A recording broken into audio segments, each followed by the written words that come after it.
धम्मपद पापवग्गो बिलाल पादक श्रेष्ठीची कथा पुण्याचा संचय करावा. स्थळ जेतवन श्रावस्ती.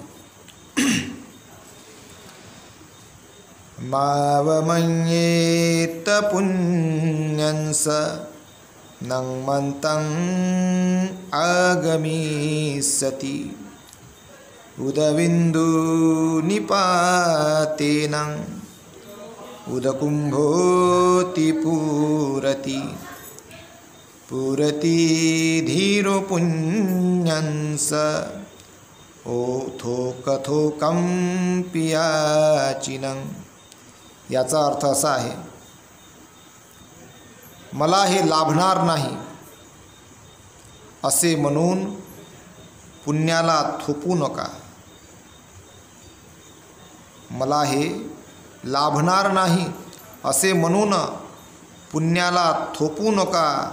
थेंब थेंब पाण्याने जशी घागर भरते त्याचप्रमाणे धैर्यवान माणसे थोड्या थोड्या पुण्याचा संचय करत असतात. थोपू नका म्हणते, संयम ठेवा. का बा हे थोपवलं बा आता हे भेटणारच आहे असं थोपू नका होणं. थेंब थेंब पाण्याने जशी घागर भरते त्याचप्रमाणे धैर्यवान माणसे थोड्या थोड्या पुण्याचा संचय करत असतात. थेंब थेंब कुशल कर्म वाढत राहते, ते वाढवलं पाहिजे आपण. गाथा कथा अशी आहे, एके दिवशी तथागत जेतवन विहारामध्ये प्रवचन देताना म्हणाले की मनुष्याने स्वतः दान द्यावे, तसेच इतरांना सुद्धा दान देण्यासाठी प्रवृत्त करावे. यामुळे त्याला पुण्य फल प्राप्त होईल, तसेच त्याच्या परिवाराला व इतरांनाही पुण्य फल प्राप्त होईल. या उपदेशाने प्रेरित होऊन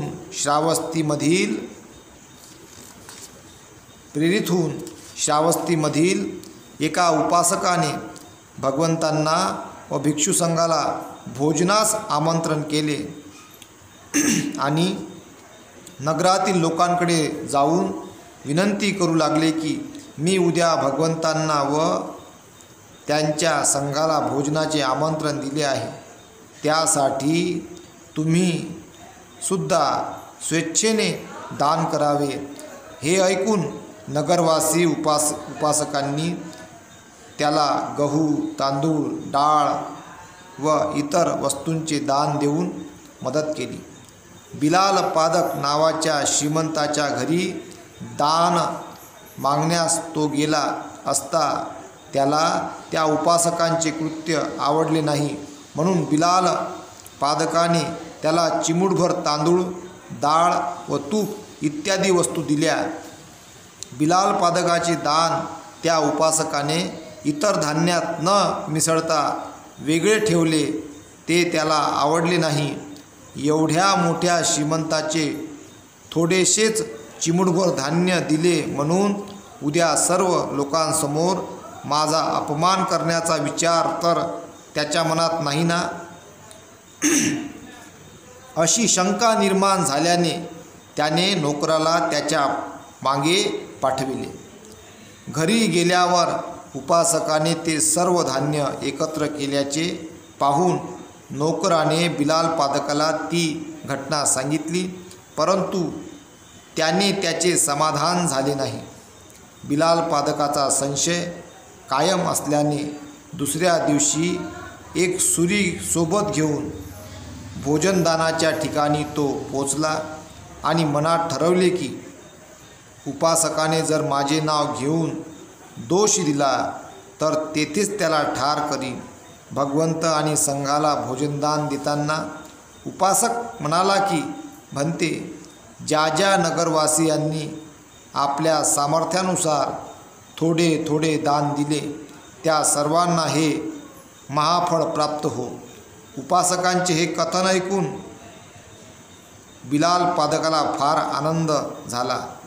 आपल्या मनातील वाईट विचाराबद्दल त्याला फार पश्चाताप झाला आणि त्या उपासकांची माफी मागायला हवी असा विचार त्याच्या मनात आला व त्या उपासकाच्या चरणावर नतमस्तक होऊन माफी मागितली.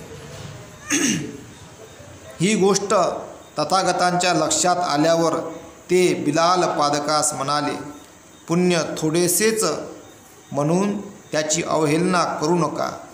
थोडे थोडे पुण्य करून सदैव पुण्यलाभ करीत राहावे.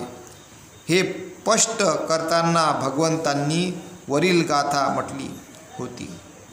तात्पर्य हे स्पष्ट करताना भगवंतांनी वरील गाथा म्हटली होती. तात्पर्य मनुष्याने नेहमी दान धर्म करावे, सदैव कुशल कर्म करावे. मनामध्ये नकारात्मकतेचा विचार न ठेवता नेहमी आपले विचार सकारात्मक ठेवावे. आता गोष्ट अशी आहे, एखादा असते नाही देऊ शकत जास्त, तो थोडंसं देते, त्याला तेवढीच प्रेरणा जरी भेटली भरपूर झाली. पहिले तो 1 चम्मच देत, मग 2 चम्मच देत, मग 3 चम्मच देत, मग 4 चम्मच देत, वाढन हळूहळू त्याची दानपारमी आहे. ते हालाही ते वाढल्याने त्याचाच फायदा आहे, नाही करत नुकसान त्याचंच आहे. म्हणून तो सुरुवात त्याने केलेली आहे. म्हणून यानं बघा, यानं त्याची निंदा न करता ते दानामध्ये सगळं मिसळ केलं आणि काय म्हटलं का, ज्यांनी मला बा दान दिलं त्या सर्वांचं कल्याण हो, सर्वांचं मंगल हो. त्याच्या मनातला जो राग आहे तो काय झाला, दूर झाला. म्हणून जो असा उत्पन्न होतो तो धम्माच्या मार्गाने दाबल्या जाऊ शकतो. म्हणून ते म्हटलं ना, नाही वेरेन वेरानी संबंती धकुदाचन अवैरणचं संबंती एस धम्मो सनातन. म्हणजे वैराने वैर शमत नाही, अवैरानेच ते संपते. म्हणजे त्याला राग न करता त्याला राग दूर करण्यासाठी अराग व्हावं लागन, शांत व्हावं लागन, मैत्री कर लागन, त्याच्याबद्दल चांगलं चिता लागन, तेव्हाच तिचा राग शांत होईल आणि तो सुद्धा धम्माच्या मार्गी लागेल. असं आपण केलं पाहिजे. म्हणून 1 रुपया भेटला का, 2 रुपये भेटला का, ते प्रेमानं स्वीकार करून घ्यायचा.